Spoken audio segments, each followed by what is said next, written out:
Before I get into the stream, though, we're going to be diving into Hat in Time mods pretty quick here. I did want to do something that I didn't get the chance to do while it was currently, like that. The whole Christmas thing, I missed the entirety of that, and I'm really, really bummed out about that. So I wanted to do a little thing that I did last year that I would like to do this year, which is a little bit of a 2018 retrospective. Just talking about some of the games that I played previously, and I'm just lining up what I thought about it, my overall thought about everything. So let's go ahead and just dive right into that. The first thing that we're going to cover, I have a set of games here, about 6 different ones. So let's start up with the game 1 here. Oh yeah, okay, One Shot. So this one was actually right around at the end of the year. And my thoughts on One Shot so far, I haven't finished it up, but what I experienced so far with One Shot, holy crap, it's good. I really love experiences where it gives you a surface experience that's really fun and really interesting, something that really grabs your attention. But then if you want to, and if you're interested in taking a look at it sometime later and checking out more of it, there's more underneath the hood, and you can go back and you can find other things that you missed. In this case, it seems like it's an entire other chunk of the game, so it's a little bit like what Undertale did, and I appreciate whenever that happens. Oh, but it's such a cool game. It's so cute. It's adorable. A whole bunch of fun characters, fun things, and I'm really looking forward to diving back into that. This is one of those games that I was really, really upset that I really couldn't play any of it, considering I was sick and I wanted to do it for the stream. So I had to put this thing on a major hiatus before I could actually do anything for it. For God's sakes. But it's okay, because I'm back, and I can take a look at it. I'm not sure what I'm going to be doing. Maybe next Wednesday I'll dive into it again. I kind of have some plans for the coming weekend. So, I don't know. I'm excited. I'm curious to see what I'm going to be running into. I don't know. As well as I'm just interested in what other characters are going to be showing up in this thing. We have a couple of new characters. I'm very interested in a few other ones, the prototype bot. Who the heck are you? Where the heck are you? And, well, supposedly he's dead. I have his chip, but we'll see what'll happen. But that was a really, really interesting game. But I don't have much to say about it, considering I haven't actually finished it. So let's move on to the next game that I wanted to talk about here. Oh, yeah. By the way, there isn't any particular order with this. I just sort of threw these things onto the list as I was just you go next. Then the PC Building Simulator. I played an absolute crap load of this last year. Ridiculously. Mostly because, I'm a tech head and I really like technology and putting computers together and, working with electronics. And, yeah, this scratches the itch. Pretty hardcore. It's a cool game. It's a really cool concept. And it covers an avenue that I really didn't expect was going to even have an avenue to begin with. But, no, it is a very, very interesting avenue. Something to kind of teach you about the inner workings of a computer and what parts would work where. It's not 100% a really good teacher with building a computer, but it teaches you without giving you all the extra tedious stuff involved with it, like the stupid amount of cable management that you need to do. Oh god, cable management sucks ass. But I don't know, this is a really, really cool tool, and I would recommend anybody who is curious or interested in building their own computer rig, give this game a shot. Try it out. I don't know what kind of computer would require to actually run it. The blue screen.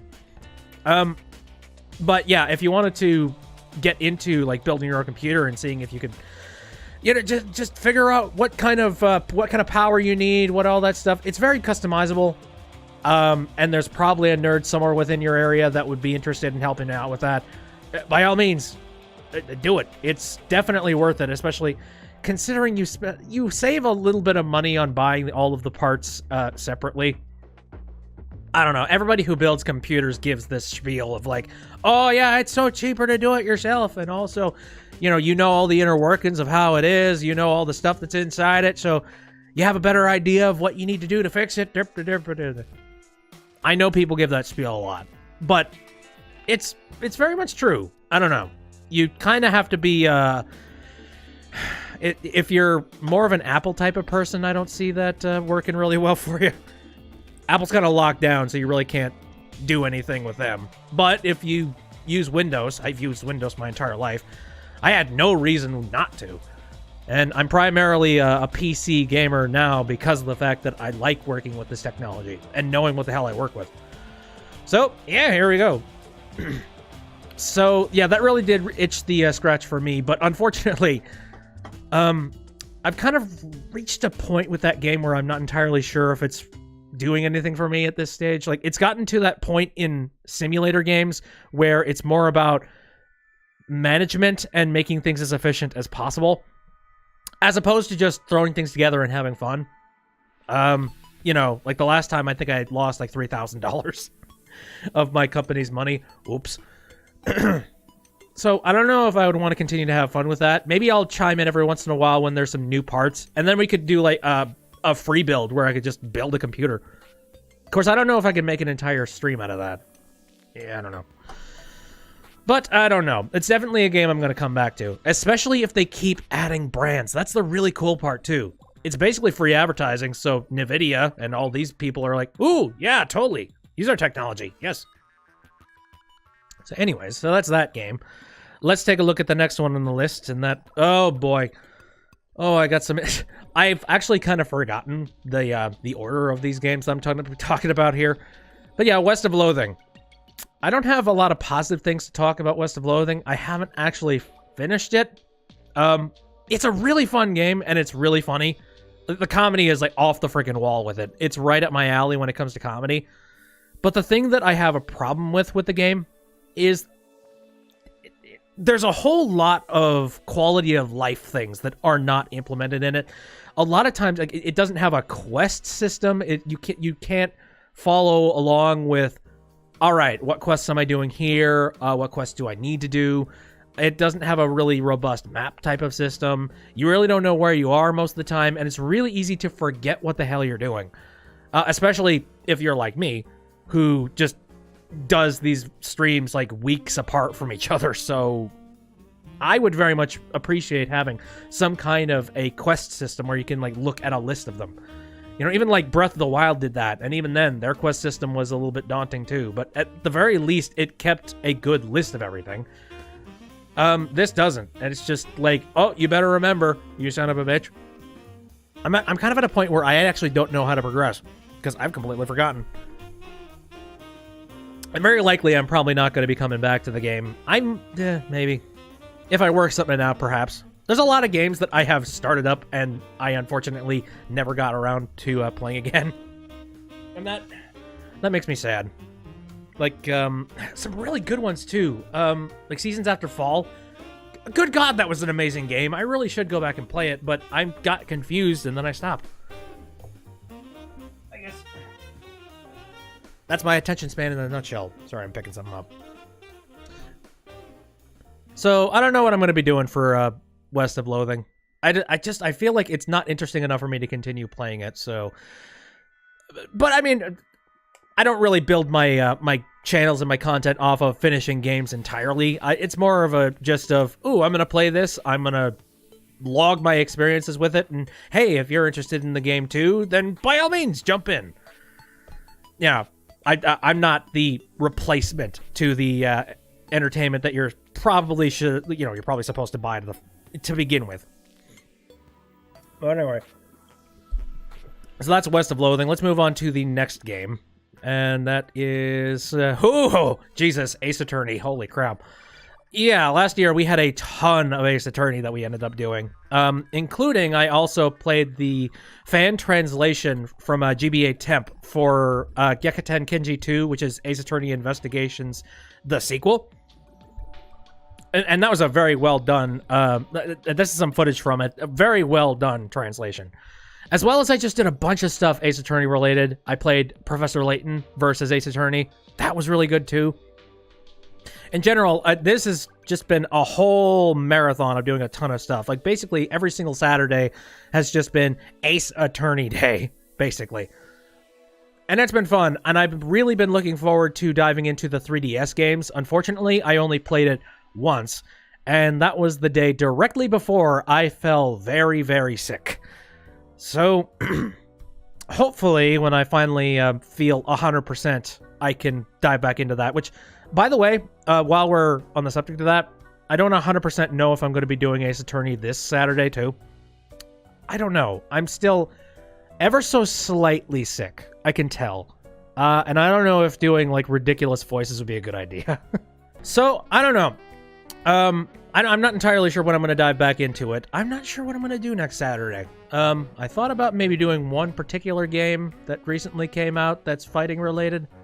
Anyways, alright, so the next game on the list. We're actually going through these pretty quick. I wonder if there's... I forget what the next one is. Alright, VR. Shit. I know what the last one is, but I forgot what the 5th one was. So, VR, I've did a lot of stuff VR related this year. Crap loads. I actually went back and I took a look at a whole bunch of the VR stuff that I did. Ever since I started out the HTC Vive Roundup setup, where I just do a bunch of VR games all at once, I've actually been doing a ton of VR stuff, if you think about it. And it's been ranged from a whole bunch of different things. Either free experiences, stuff that came bundled directly with the HTC Vive. There were some paid experiences that are really, really cool. As well as the HTC Vive Roundup series was entirely edited, so if you were at all curious and taking a look at those things, they're edited down, not as a highlight reel, but more like I took a whole bunch of the slow parts out, with me just sort of rambling and ambling around. I don't know, if you're curious about it, then maybe go check it out. Oh god, this... Jeez, I legitimately, like, scared the ever-loving crap out of myself when that happened. Like, oh, Jesus, robot! Now, there's a lot of talented people that are making VR games right now, and I am really looking forward to the future of whatever VR holds.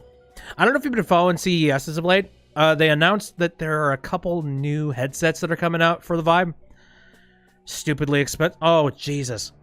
Okay, I'll get back to that one, but I actually wanted to talk about Beat Saber for a second. That's one thing that I really, really badly want to do on the stream, but Content ID is going to be an absolute bitch for it. So I need to come up with a... I have a sort of pseudo setup on how I can play it on the stream, but it's not concrete, not at all. But anyway. No, there's a couple new Vive headsets that were announced at CES. The first one is just a Vive Pro headset that has eye tracking, which, meh. I wonder if they're going to drop the price of the actual, like, the first Vive Pro because of it. I'm hoping so. Crossing my fingers. And then they have a more consumer version of it that doesn't require any of the sensors around it. And I have no goddamn idea how that works. I don't know. Maybe I can't fit my head around the technology and whatnot, but it looks interesting. I don't know. But regardless, I am very interested in continuing to do VR stuff in the future. But the problem is I've changed up my setup for recording and doing stuff with the stream. And it has made it so that VR streams are actually a lot harder to do. And also the frame rates are kind of terrible with them. I don't really know what I'm supposed to do about that. I've been trying to come up with a way to maybe fix that situation. But I can't really think or find anything. But look at how slow this is. I am so much faster with the HTC Vive and Beat Saber nowadays. Like, I've been playing a ton of it on my off time for exercise. And yeah, I'm a heck of a lot better than that footage. And now let's move on to the final thing. And this is probably the most substantial out of everything involved with what I did this year, which is Hat in Time mods. Holy mother of God. And yeah, you're here for the Hat in Time mod stream. So hello. Let's go ahead and talk about the retrospective of just a whole bunch of stuff that I've done here. None in particular, no specific mods, just... And I was starting out mods right around the time when it wasn't, like, completely 100% implemented and in the game itself. So I've been doing this for a very long period of time, and I've been following a whole bunch of people that have been making a ton of stuff. Daniel CNR, LCLCL, Mr. Homeless Hobo, Heavy, just a ton of the heavy hitters over, you know, Waka Waka, heavy hitters, over in the modding community. And I also joined the Discord because it took me freaking forever for me to finally go, yeah, I'm alright, go to do that. I don't know why, I was just dragging my feet on that one. But anyway, is there anything else I could... I mean, I know that there are some things, but let me think about a few... I don't know. It's just been hilarious and fun. Like, I am a very big fan of mods and modding communities in general. It really adds a bunch of extra life and a lot more attention and fun into a game that is already fun to begin with. So it's really cool to continue seeing all of these really creative mods and seeing talent from people that there is a ton of talent. I mean, gee, I keep fluffing people's egos. Maybe I should just stick with that. Tons of freaking talent. But I guess one of the things that I really should talk about is how fun it was to actually contribute to the community as well. I made a skin pack.